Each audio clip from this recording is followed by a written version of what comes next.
Welcome to GMTA Great Minds Think Alikes Case Study Series, where we bring you case studies on topics that will support you or your team's continuing learning and development. The topics we cover include customer service, project management, process management, getting started as an entrepreneur readiness, managing your new business, annual business planning, and review. GMTA Great Minds Think Alike is a business strategy and development firm that provides development services and trainings and certifications.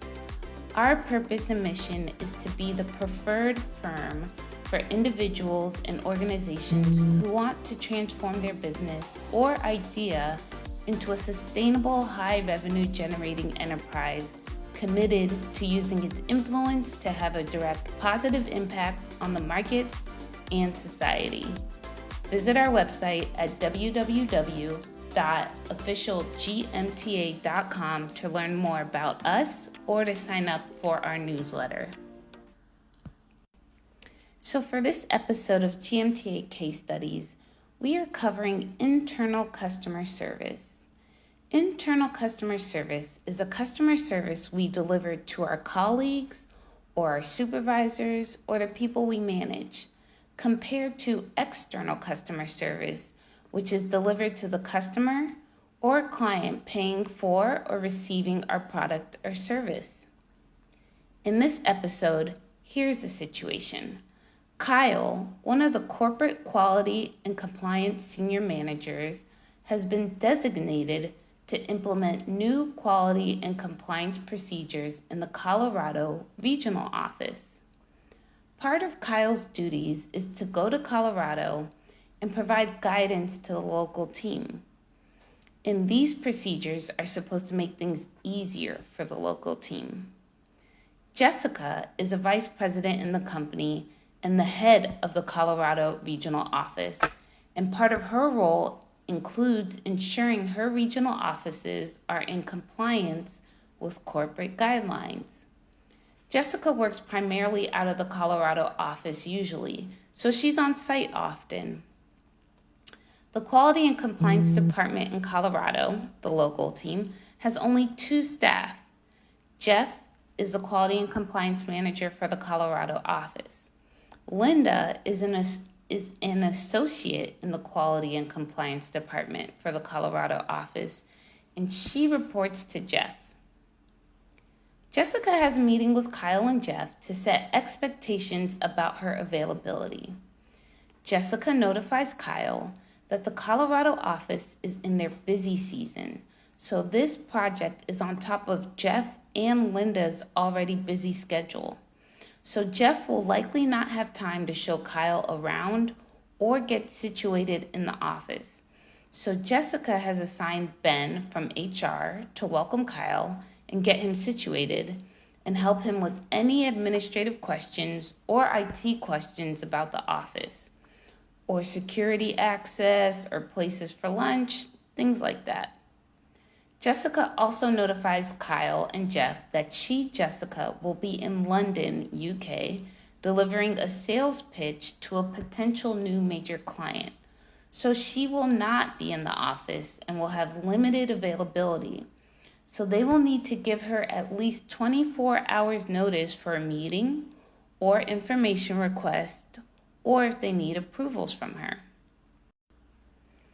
So Kyle comes to Colorado and he explains the new procedures to Jeff and Linda, gives them the timeline and milestones that the new system and procedure should be established by, and what items they are responsible for, what items he is responsible for. So the project is underway, everyone's working together. During this time, Kyle tends to drop into Jeff or Linda's office during the week and several times a day unannounced and ask for information he needs. Jeff and Linda during this time are working late or coming in early to work to meet the milestones. Ultimately, the project gets done on time. So, let's break down this customer service situation. Let's begin with who are the people in this scenario. Kyle is a quality and compliance senior manager at the corporate level of the business. Part of Kyle's duties is to go to Colorado and help the local team implement new quality and compliance procedures that are supposed to make things easier for the local team. Jessica is a vice president in the company and the head of the Colorado regional office, and part of her role includes ensuring her regional offices are in compliance with the corporate guidelines. The Quality and Compliance Department in Colorado, the local team, has only 2 staff: Jeff, the Quality and Compliance Manager, and Linda, the associate who reports to Jeff. Ben is in the HR department in the Colorado office and has been assigned to welcome Kyle and help him with any administrative questions or IT questions about the office, etc. So now let's take a closer look at the situation part by part. Let's begin with first, who are the stakeholders in this situation? So we have the corporate leadership team. This is the top leadership team of the entire company, and they are invested in the well-being of the entire business. And in order for the business to operate, the business must have effective and efficient quality and compliance processes and procedures across the entire organization. Then we have the corporate quality and compliance team. This is the team responsible for bringing to fruition leadership's goal that the business has the effective and efficient quality and compliance processes and procedures, so that the company can ultimately deliver the products and services to their clients and customers, and also function in order to have employees. Kyle is a member of and a representative of the corporate quality and compliance team. Then we have the Colorado office, which is part of the business that is responsible for their area and specialties. The Colorado office is invested in making sure that their office is compliant so they can operate and take care of their employees and customers and clients. Jessica is both part of the corporate leadership team and the head of the Colorado office. We also have the Colorado Quality and Compliance team, who is invested in the Colorado office being compliant so that their office can deliver the products and services to their clients and customers in accordance with legal and business standards, and their employees can then earn an income for their livelihood. As mentioned, we have the Colorado office employees and staff who depend on the office meeting its quality and compliance requirements so that the office can be in business in the first place so they can earn a livelihood. And ultimately, there are the customers and clients of the Colorado office who have an expectation that the products and services they receive are in alignment with legal and business standards. And we do not want to overlook the Colorado HR office, Human Resources, which is invested in the well-being of the employees in the Colorado office and any company employees visiting the office so they can do their jobs effectively. So let's get to the problem or issues here. Let's begin with narrowing down who are the customers in this situation so we can focus on the core matter. From our perspective, Jessica, Jeff, and Linda are the customers of Kyle and corporate quality and compliance department because the new processes and procedures are supposed to make things easier for the Colorado office. At the same time, the corporate office and Kyle are the customers of Jessica, Jeff, and Linda because the new processes and procedures is a directive from the corporate office that they need to implement. And while Kyle is on site, he's a customer of Jessica, who is ultimately in charge of the Colorado office and its employees and any visiting employees. So, the business objective here is that new processes and procedures need to be implemented in Colorado. Kyle is in charge of leading the implementation and working closely with Jeff and Linda. So, based on what we've said about this scenario, what were instances of good internal customer service? Here's a few.